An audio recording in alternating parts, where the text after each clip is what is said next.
Cool. Nice shirt. Thank you. I Yeah. probably was spending more time than I should deciding what to show you that only you would see and forget about moments like Yeah. but it's what I do. How are you? Well, you gotta listen. You picked right. It was the first thing I noticed. That's true. It's, Yeah. let's not go, personality, Yeah. physical attraction. Nobody cares about that. How are you doing? I'm doing just fine, thanks. Yeah. I'm glad to hear it. Yeah, it's sort of a weird time, and it's interesting to check in because like obviously in a sort of bubble we would lead somewhat different existences, but we both kind of had the same last year. Don't do anything, just do nothing. Yes, that's such an interesting point. You're right. In a lot of ways, it's been the great equalizer. But I've felt very lucky. I think the thing that is very similar for everybody is the Groundhog Day of it all. It's so long that you go through the cycles of the emotions over and over and over again in like 6 week turns. Oh yeah. Yeah, is there anything you've been doing to keep sane, between cycles of insanity? I'm very lucky in that I write. And so I've been writing quite a bit in a way to exert control over all of this stuff. And some of the writing feels desperate or, like it's trying to exorcise some feeling, but at least it's something I can do. And I've been taking very long walks as well. Yeah, I did that for a little bit in Coney Island before it was cold and, you know, oppressive to be outside again. Yeah. Uh, Yeah. it's funny you talk about writing and you have successfully had screenplays made, which is, a insane thing to have done for anyone, Oh. whether you're an actor or not. But when you read something and know you want to make it, like what speaks to you? Because you write usually a specific type of movie, but then when you Yeah. act, there are times where you'll do something that's a little bit of a right turn. Like the first time we spoke was for the end of the tour, which is Yes. a lot of different. Like what speaks to you when you look for a project? First off, do I think that I can help in telling this story? Hmm. Is there a reason for me to do it? And I think that when I read this, I found the story so moving, and I saw that the way that this movie works is if you nail this balance between the tragedy of what is happening set against the buoyancy of friendship. And that was really interesting to me, and I felt like I could help with that. Then who do I get to act with and work with? And when I saw that it was Dakota and Casey, man, I was just like, felt very lucky. Oh yeah, and having worked with Dakota before, I'm sure that's helpful because that is something that you know some people don't get to do that often, and other actors have their clique that they work with very very often. So I think, and especially Yeah. a serious movie, it helps probably to have an emotional scene, but also okay, here's someone I have a shorthand with afterwards while I sort of decompress a little bit. Knowing Dakota certainly helped with the friendship scenes, and just have a buddy, when you're shooting on location for so long. But getting to know Casey, who I had only met once before this, was also just a tremendous pleasure in the experience. So yeah, it's I try to pick movies with people who I will learn stuff from. And that certainly happened on this. Oh yeah, and then playing someone who exists is always a little different. Like you've done it a couple of times, but what is there anything else floating in your head when you know that like hypothetically the person could be watching you do them, in a way? Yeah, all I want is for them not to come to set. That's all I'm thinking. Like, don't make me watch you watch me play you. It's too much. But Dane came once. He couldn't have been a nicer guy. And yeah, I mean, I think the fact that this is a true story, it would only exist in that way because it takes the perspective of somebody who went through it to be able to have this point of view on a story about death, that it's really a story about friendship. I mean, that's a beautiful takeaway. Yeah. Something that this movie has in a somewhat unique way is that it took a little bit to come out. Granted, the world ended, so that is a good Yes. excuse for anything. But like for you, and I'm always curious when I do press for something that's been kind of coming out a while. Like I'm sure there was a period of time where you just weren't thinking about it anymore because other jobs, life, staying Yeah. alive. Like, is it Yes. interesting perspective to have to think back on what's more of a somewhat distant memory than if you shot something, 3 months ago, it's on, the festival rounds and you're doing, the first round of press.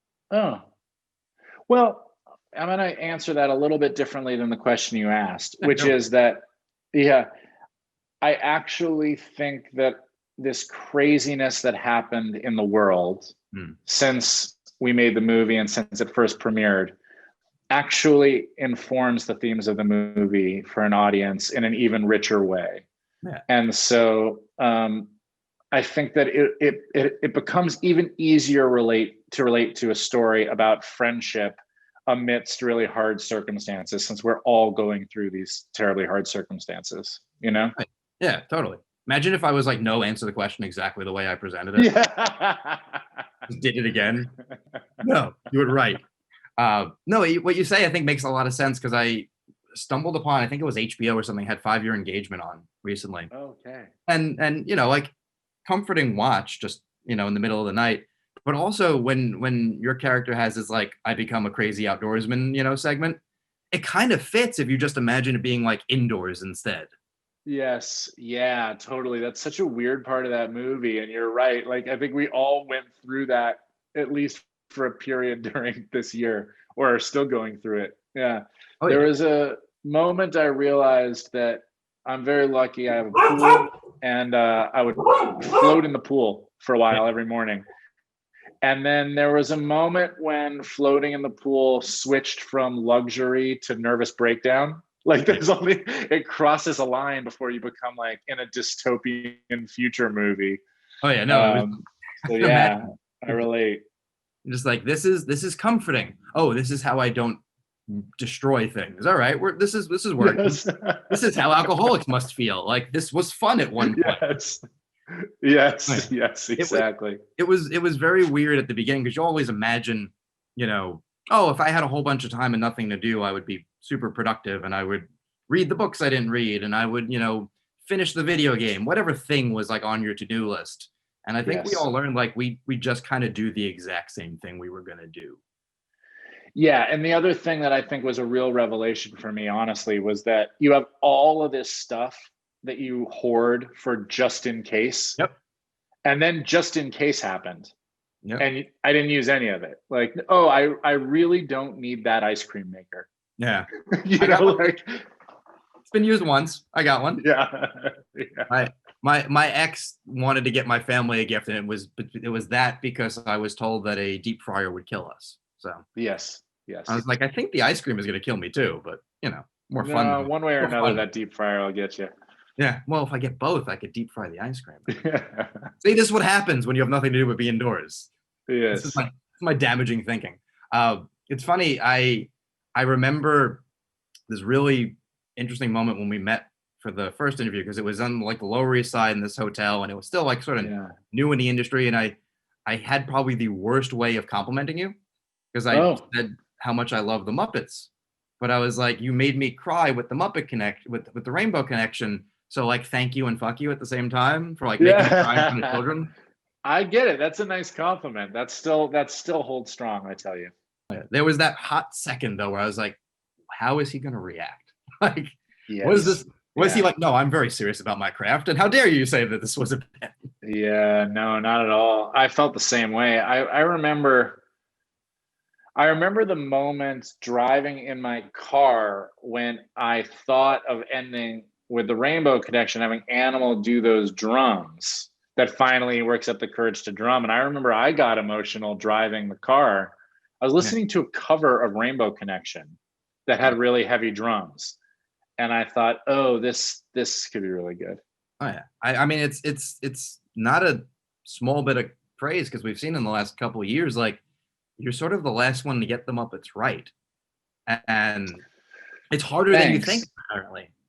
You know, it's Yeah, every, it's not easy. It's not easy, but you have to love them. yeah, Yeah, that's you have to love them, and you have to write it like it's anything else that you're writing.